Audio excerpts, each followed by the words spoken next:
Paris-Dakar, c'est bien sûr cette lutte au sommet entre les autos, cette lutte au sommet entre les motos. Mais c'est aussi un fantastique exploit pour les motards.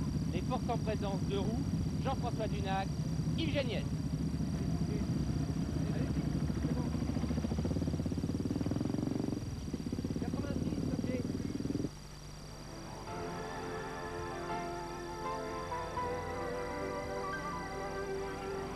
C'était le 20 janvier 1983, Hubert Auriol arrivait en grand triomphateur de la 5e édition du Paris-Dakar. Cette année, pas moins de 116 motos vont se retrouver sur le sol africain pour une grande aventure de 11 000 km de piste à travers désert et Afrique noire.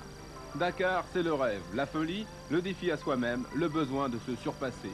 Demain matin, place de la Concorde, les cœurs vont battre à 120 et les moteurs tourner à plein régime. Faisons le tour des forces en présence. Chez Yamaha, Serge Bacou fera équipe avec Jackie Vimon et Jean-Claude Olivier. Alors Serge, vous courez depuis quelques années après la victoire au Dakar. Oui. Quelles sont les caractéristiques de cette machine? Cette machine est élaborée sur la base de la 600 Ténéré, la machine bien connue qui est arrivée cette année à la clientèle. On a fait quelques aménagements typiques pour la course Paris-Dakar, notamment le filtre à air qui est maintenant situé dans le réservoir ici. On enlève le carter, on a tout de suite accès au filtre à air. Et en plus, c'est la position à laquelle il ne prend pas de poussière. Donc c'est un gros avantage, longévité du moteur.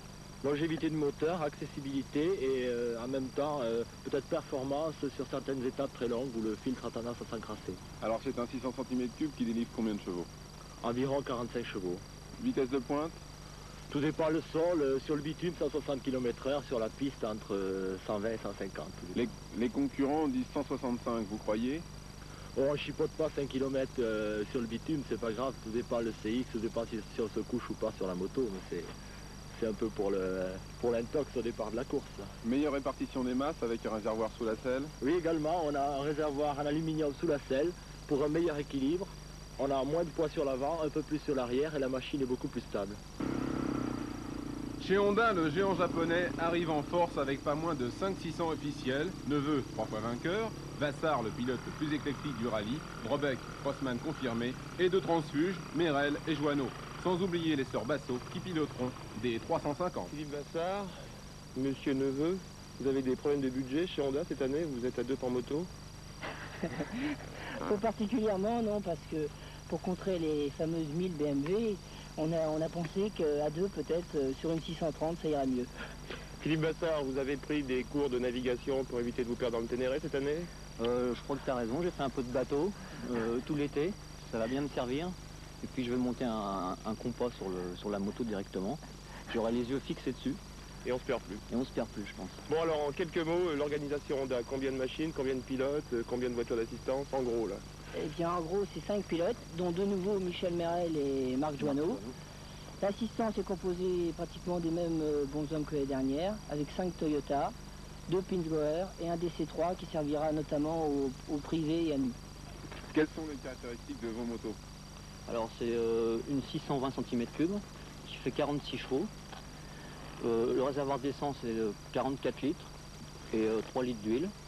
Donc la vitesse de pointe c'est environ 160 km/h sur terrain dur.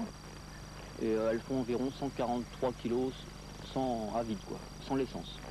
En fait, c'est une moto nouvelle ou améliorée par rapport à l'an dernier? C'est une moto améliorée par rapport à l'an dernier, c'est quasiment la même.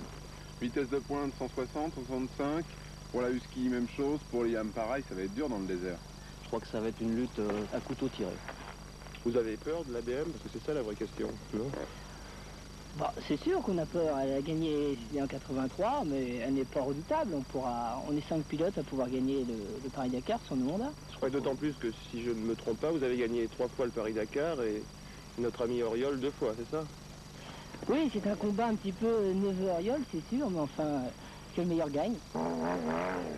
Le Paris-Dakar, pour de nombreux participants, c'est l'inconnu. Pour d'autres, comme Hubert Auriol, c'est le moyen de s'exprimer, de montrer que son surnom d'Africain lui colle à la peau.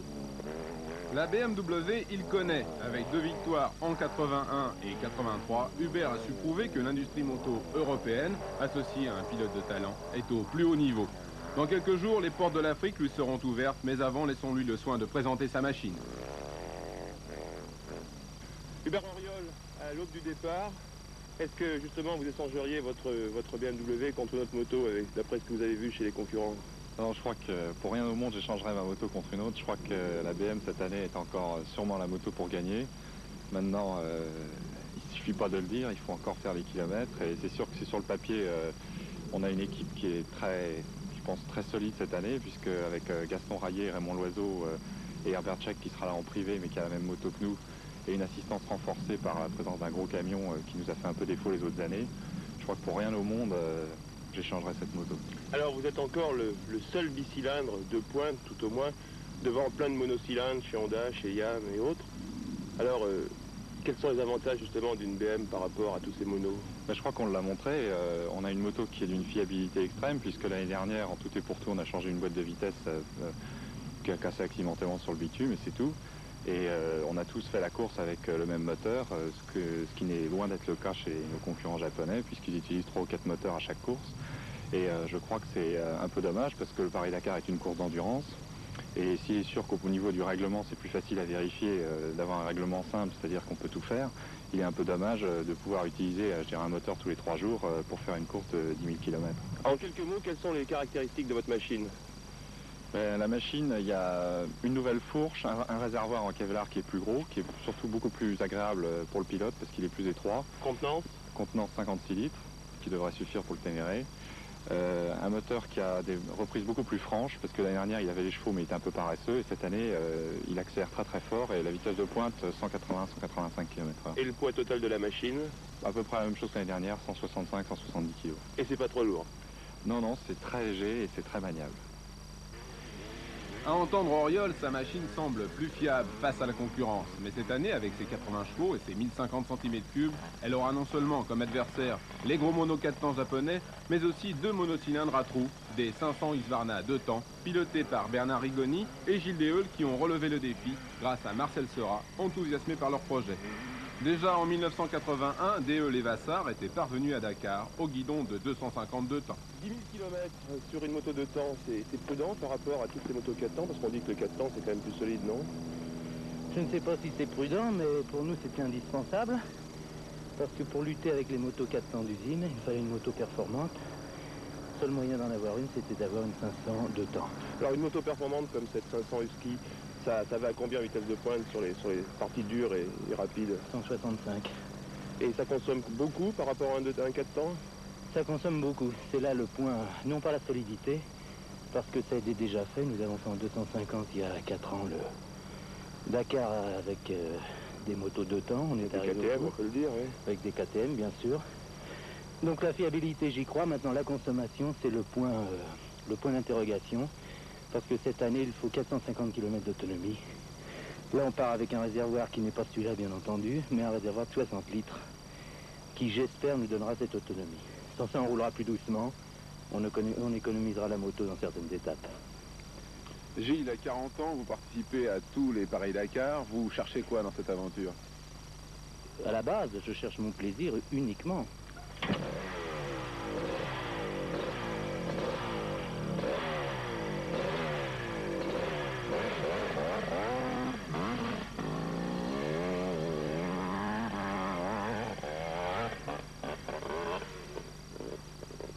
Si elle ne veut, la mode est aux machines très hautes et ça vous pose pas quelques problèmes pour démarrer particulièrement?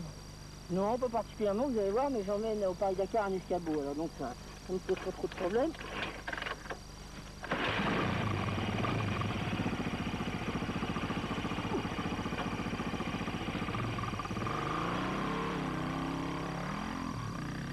À l'aube de ce nouveau Paris-Dakar, sachez que Cyril Neveu a gagné 3 fois le rallye en 79, 80 et 82. qu'Auriol est sorti vainqueur des éditions 81 et 83.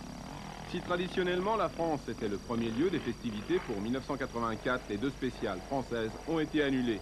Demain matin, ce sera le grand départ, direction 7, via Châteauroux et Limoges, avec un contrôle de passage à Toulouse, ensuite l'embarquement et direction Alger.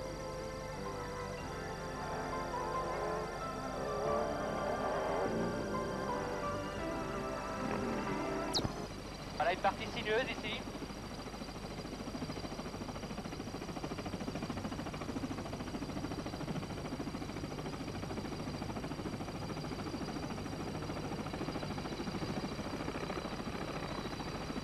tard, nous reviendrons sur ce Paris-Dakar piste près Paris-Dakar. Mais si vous le voulez pour l'instant, revoyons les images du départ, le départ de la Concorde, Yves Daniel.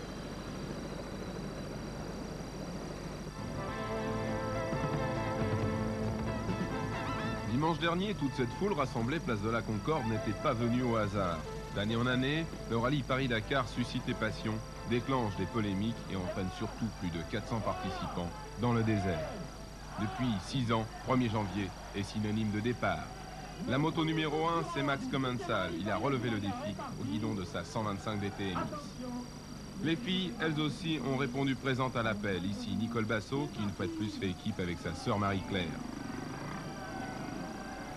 Dans le parc, c'est le rêve. Pour les spectateurs, ils peuvent toucher leur vedette. Pour d'autres, comme Jean-Claude Olivier, le boss de chez Sonoto, l'aventure commence. Laissez le bureau et sauter sur la moto pour le Paris-Dakar. Ça change quand même un petit peu. C'est un autre genre de sport, mais je préfère celui-là quand même.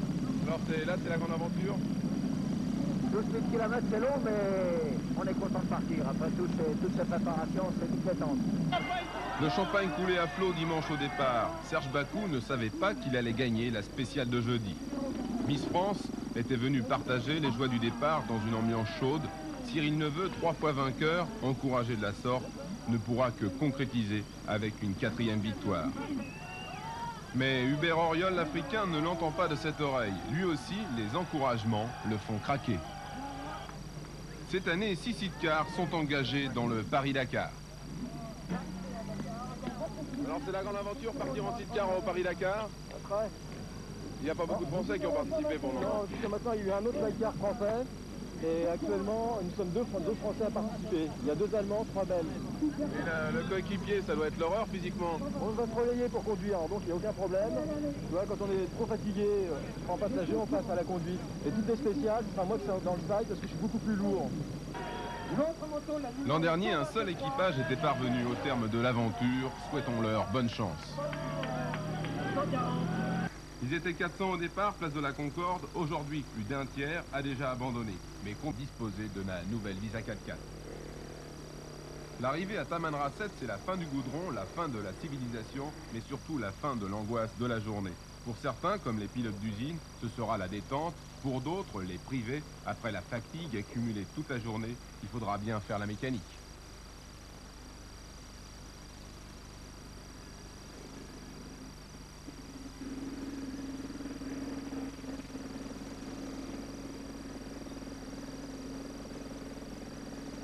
Les motos reprennent beaucoup sur les voitures. Enfin, je suis content de prendre la tête du rallye, mais enfin, c'est le dernier jour que je voudrais y être. Il me semble vous avoir déjà vu en tête du Paris-Dakar. J'ai toujours été en tête dans les spéciales courtes et sinueuses. Enfin, celle-là faisait 300 km, mais enfin, disons que c'est mon élément, les pistes sinueuses et caillouteuses. Après... Je voudrais ce soir vous raconter les difficultés des motards, de tous les motards. Regardez Jackie Dimon. En tête du classement, il partait en pleine forme ce matin. Et puis, à quelques dizaines de kilomètres de là, c'est la panne. Problème d'essence, je pense. Quand on est en tête du classement général, d'un seul coup, que ça commence à faire pout-pout. Oui. Si j'arrive à me dépanner encore. S'il faut que j'attende mon assistante, alors là je perds beaucoup de temps. Pendant ce temps, les adversaires passent.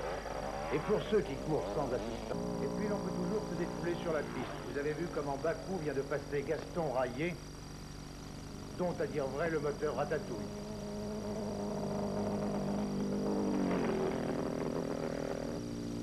Sur la piste d'aujourd'hui, tous les motards se sont donnés à fond. Ils avaient devant eux un terrain très sableux, des dunes, que pour la première fois, il fallait franchir en travers. Pour les néophytes, ce fut le premier apprentissage du sable, l'application de